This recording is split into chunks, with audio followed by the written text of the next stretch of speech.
Hello guys, নিজেদের inner চাইল্ডকে একটু attention দাও। তোমরা ছোটোবেলায় যেগুলো করতে ভালোবাসতে, সেটা মাটি নিয়ে খেলা হোক, কুকিং হোক, ড্রয়িং হোক, যেটা করতে ভালোবাসতে সেটা করো। একটু টাইম দাও নিজেদেরকে, একটু রেস্ট নাও, রিল্যাক্স করো। কোথাও যদি মনে হচ্ছে নিজেদের জন্য স্ট্যান্ড নেওয়া উচিত, তাহলে নিজেদের জন্য স্ট্যান্ড নাও। কোথাও ঘুরতে যেতে ইচ্ছে করলে ঘুরতে যাও। নিজেদেরকে একটু টাইম দাও।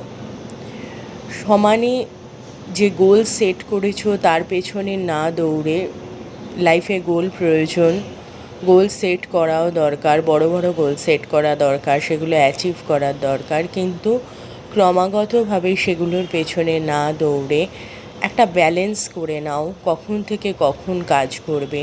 নিজেদের একটু রেস্ট দাও, একটু টাইম নাও নিজেদের জন্য। 10 থেকে 15 মিনিট, বেশিক্ষণ নয়, 24 ঘন্টার মধ্যে 10 থেকে 15 মিনিট নিজেদেরকে দাও। একটু শান্ত হয়ে বসো, দেখো কি আসছে মাথায়, কি চিন্তা করছো, কোন দিকে যেতে চাইছে। একটু নিজেদেরকে প্রায়োরিটি দাও, নিজেদের জন্য স্ট্যান্ড নাও।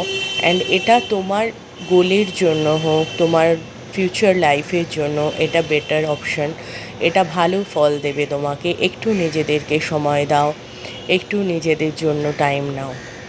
প্লিজ নিজের ইনার চাইল্ডকে একটু অ্যাটেনশন দাও। নিজে কি করতে ভালো লাগছো, যদি আইসক্রিম খেতে ইচ্ছে করে, কোনো মুভি দেখতে ইচ্ছে করে, take a break, go for it. তারপরে আবার তো নিজের গোলের জন্য যেতেই হবে। একটু নিজেদেরকে সময় দাও, নিজের ইনার চাইল্ডকে একটু খুশি করো।